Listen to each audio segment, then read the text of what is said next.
Hi guys, welcome back to another video on narcscon, where we discuss all things in relation to narcissistic abuse, particularly in the intimate relationship, where it plays out to its fullest and it's easier to analyse, but also applicable to any other familial or friendship you may have with a narcissistic person. So today what I'd like to do is, on this channel we go into the various aspects of the type of cons and the type of games that a person with narcissistic personality disorder will run on us. And today I'd like to deal with how at the end of a relationship with a narcissist, we can often feel like there is no beginning or end between ourselves and the narcissist, in that our identity and our boundaries have all but been obliterated.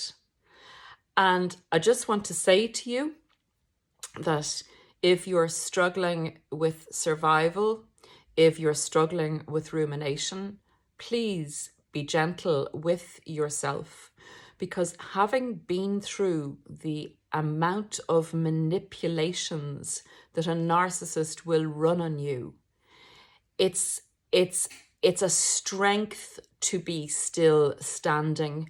It's a strength to be trying to discover what you went through and healing.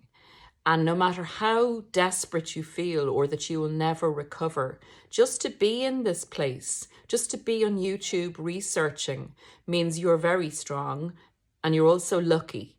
So on that vein, I will run into asking you, please make this information widespread to everyone so that we can save more people and we can use the power of social media that narcissists use to do evil, basically, and to destruct humanity. Please use it to give us a chance to destroy what they're trying to do, to overcome and to give people the knowledge that they need to understand what they're dealing with. And as you know, I deal with the aspects of the psychological aspects of this diabolical disorder, but I also deal with the fact that I believe it's a spiritual warfare going on, and it's about good and bad energies clashing, and we need to know what we're dealing with so that we can damage, limitate, and also remain putting positivity out there in the world and not letting them destroy that part of us that's so essential to humanity. So that's a lot of an introduction to the video. So there's just two other things before I get into the video. One is a very big welcome to new subscribers who are here, and I'm seeing subscribers, seeing you guys looking at some of the older videos where we ran the buddy program, and that is still running, so I haven't mentioned it in quite a long time. It's where you leave a buddy request in the comments and your time zone, so that if somebody feels like they would like to correspond as a way of supporting each other, they can click on that and swap details, basically, so that you can correspond via email and maybe support each other in your journeys. It also helps reinforce your journey if you're further along the way and somebody else is starting off. It reminds you of what you went through and why it's so essential to keep on going in your healing journey. The other thing is, just don't forget, there's a series coming up on narcissists in the workplace, and I'm doing that with the Trace Face channel, which I fully support. The information there is great. If you don't know about it or haven't checked it out, I'm sure most people do. Please check it out and subscribe to that channel. And Trace is also doing a retreat, which I haven't got around to being able to establish yet. She's doing a retreat in, I believe it's Orlando, but you can check it out on her channel around the end of May, I think the 24th or the 25th of May. And she says it's very affordable for anyone that's interested in going or can get to that area at that stage.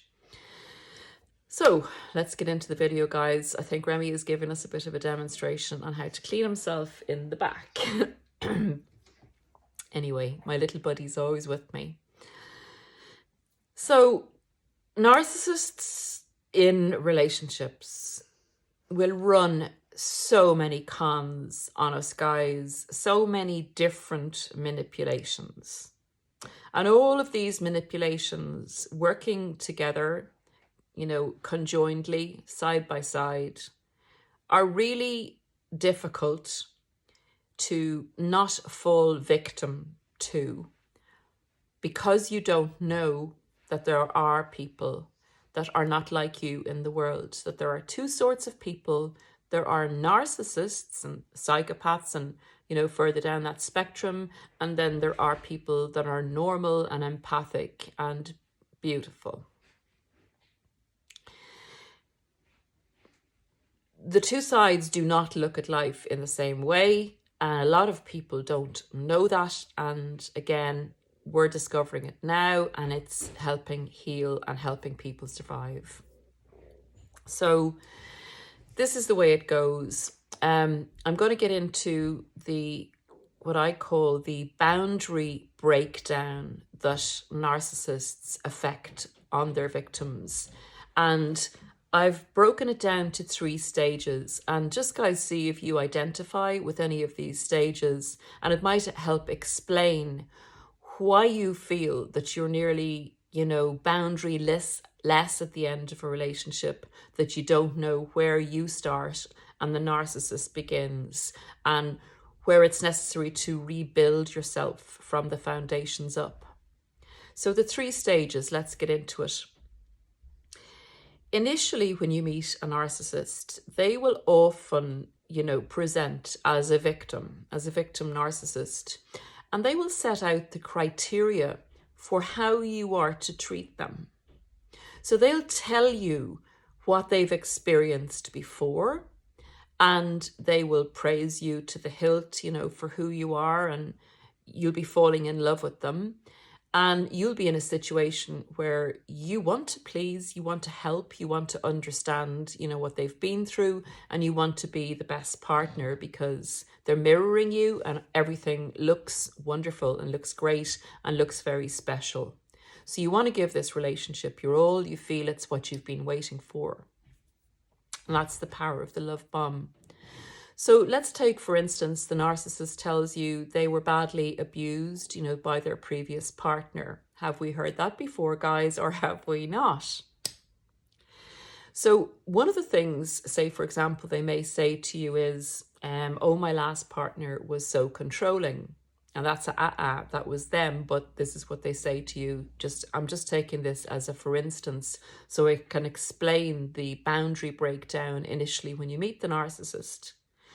So you want to be the best partner for them. You're falling in love with them, and you assure them that, you know, that was terrible, and you understand that they're recovering from that experience, and you are the opposite of controlling. And you want to show them what a healthy relationship looks like, and to assure them that they can trust you. So you do the opposite of being controlling, and you know, they say they're going out for the night and they're not going to come back. Maybe this is an extreme example, till the following, you know, they may not come back till the following morning. They don't want to tell you what time they're coming back because they want to be free. They don't want to be controlled. So here's the thing. Before, you would have kind of gone, no, that's inappropriate behavior. You know, you love me. You tell me what time you're coming back, or give me some idea. We make plans for the next day, etc., etc. So you, in your understanding state, and because they've told you how to treat them, and because you want to show them what a healthy relationship is, you get the picture. Your boundary that you previously had has been pushed to the side, and the narcissist gets to do exactly what they want to do. And you're left feeling uncomfortable because that boundary gets pushed back further and further and further. And they'll remind you of this if you do start to reestablish a little boundary and say, actually, you know, you've been going out for the last 5 nights and you haven't come back till 6 in the morning. Now, again, it's extreme. So you kind of go, excuse me, I'm not happy with that. You know, it's kind of like, you know, it's making me feel uncomfortable. And they say, you know, I told you my last partner was very controlling. And now look at you. Look at what you're doing. You're doing the exact same thing. You're exactly the same as them. Now, again, that's an extreme example. But guys, you get the picture. The narcissist is obliterating your boundaries and pushing them back and back and back.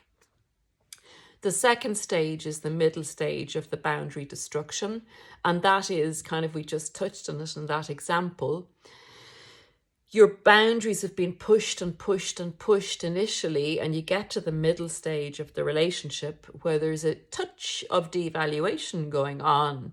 And you are again, you know, you've done everything you possibly can. You've stood on your head and you've turned cartwheels. You've jumped over the neighbour's fence 5 times and they said, can you do it a 6th time? And you've done it. I don't know where that came from. So anyway, you know, you've done everything you can and the narcissist is being disrespectful. So up pops your boundary again and you kind of say, you know, I just wanted to talk to you. I'm not really happy about that. And again, they'll either critique you for that or remind you of their last partner or say that they're not happy with that and turn it back on you saying you're being this and you're being that and you need to look at yourself and this isn't about me. Or they may give you a little mini discard to bring you under control so that you never set that boundary again. Again, the narcissist is making you more dependent on their approval and validation and telling you that if you dare put up a boundary, you're going to get a punishment. So this is in the devaluation stage. Now, the third stage of the boundary destruction is interesting. It was interesting to me anyway, having gone through it a little bit. It's if you're discarded, or when the relationship is over, or if you're in a negotiation phase for the relationship to continue, having had a breakdown maybe. What the narcissist will do then is they'll say, look at you, the focus will all be on you and what you've done wrong. But what they'll say to you is, now just supposing you have 50 boundaries and they've already obliterated 35 boundaries and you have, is that the right calculation? Yeah, you have 15 boundaries left. They're going to sit you down and say, now Paula, you have 15 boundaries left. And if you think that you're keeping those boundaries and we're getting back into the relationship, you have another thing coming. You have a lot of work to do still on yourself before I would even consider taking you back. So if you think that you can get rid of those last 15 boundaries and be the doormat I always imagined you to be, we can get back together. So that, guys, is my kind of little synopsis of how a narcissist will break your boundaries down. A bit concise there, but if you can kind of follow the pattern, there's always a reason the narcissist doesn't allow you have a boundary, because they don't see you in your own right as a person. They see you as an object. They see you as functional. And if you don't function when they press a button without any hassle, if you don't function well, you are a problem. So boundaries are buttons that don't work for the narcissist. The narcissist wants buttons that work, don't give any hassle, and will also allow the narcissist to go off and look at other machines that may be suitable for your replacement. Objects don't have a voice. Objects don't malfunction. Objects do exactly what a narcissist wants them to do. So that's just one part of the narcissistic destruction of the individual and the individual's identity, and why it's so important to understand what you have been through and why you feel so all over the place after you've been with a narcissist. You intentionally tried your best to facilitate the issues that the narcissist was presenting to you to be the best partner for that person that you saw or were told had been previously unfairly treated. It works in different ways. It doesn't always go in the victim role, but a narcissist will always buck up against your boundaries and will use a manipulation. I mean, sometimes they can even throw, say, triangulation in there as a punishment, or mini discard as a punishment for you to put your boundary fence down and let them go everywhere they want to go with you. So guys, I hope that explained, that aspect of the narcissist's manipulation in relation to how they destruct a person's boundaries in a relationship and after a relationship, when you're floundering around and you still feel that you're enmeshed with the narcissist and they want to let you lose the final part of your own agency, your own self-belief, your own identity, in order to come back with them. And at that stage, they will throw you on the dump heap, on the rubbish heap. Once they bring you back with them, obliterate the last little bit of you, you will be thrown out at some stage. So always remember, they do this to everyone. It's not just to you. If they're with somebody else, they'll be doing it to somebody else. That's all I have to say for today, guys. I hope you enjoyed that video. Himself and myself are going to go out for a walk now, and we will be back with you very soon again.